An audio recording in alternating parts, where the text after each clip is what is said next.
And tonight, Orangeburg officials and residents there are beginning the cleanup process after quite a bit of damage last night, thanks to what we now know was a microburst in the downtown area. Yeah, it caused damage in downtown Orangeburg and some of the surrounding areas. Our Victoria Samuels is out in Orangeburg. She's been there throughout the day to see what the cleanup process looks like for businesses and families in that area.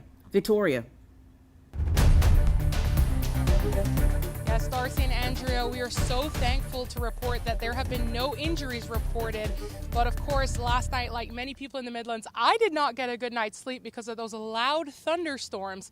Now, residents in Orangeburg County kind of woke up to a little bit of a surprise this morning. There was a microburst that touched down on Broughton Street in downtown Orangeburg.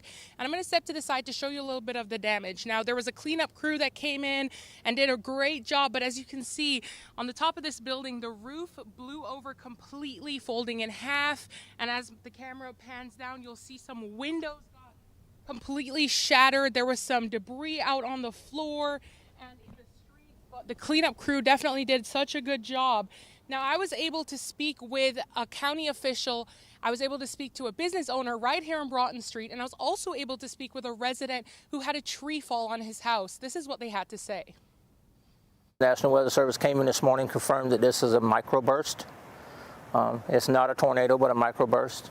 It came down somewhere in the vicinity of Broughton and Middleton Street. Between the hours of 9:30 and 10:30 on Tuesday night, Orangeburg experienced severe storms moving through the area, but it was a microburst that caused damages to several buildings in downtown. For safety concerns, city officials closed off Broughton Street and flew drones over after having pieces of the roof, bricks, metal sliding, and glass that were scattered throughout the street. Cleanup crews have begun to clear the roadway of debris and fallen materials. Jackie Elmore owns Exotic Styling Salon, and she says she is grateful to not have been affected, considering her salon's proximity to the microburst. Amazing that it's just a few feet away from our business, but God saw fit that nothing happened. He kept us intact. We can still work today and continue with our clients that we have scheduled today. So that's why I love me some God. He is awesome. Downtown wasn't the only place affected. A home on Sherwood Drive had a tree fall on it. Kenneth Ferry has lived in his home for over 20 years. He said he has never had anything like this happen to him before.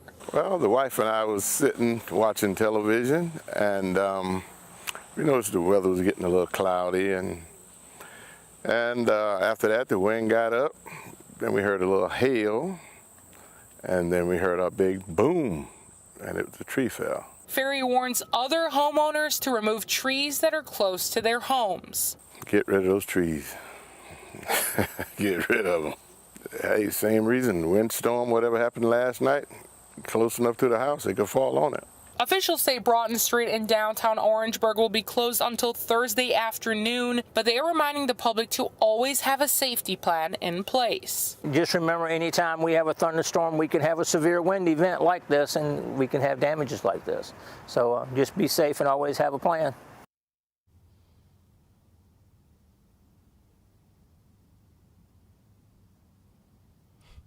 Now, Andrea and Darcy, we still do not have a budget or the amount of damage that was caused here, but that will be coming up in the next few days, and we'll make sure to keep you all updated. Again, there were no injuries reported, thankfully.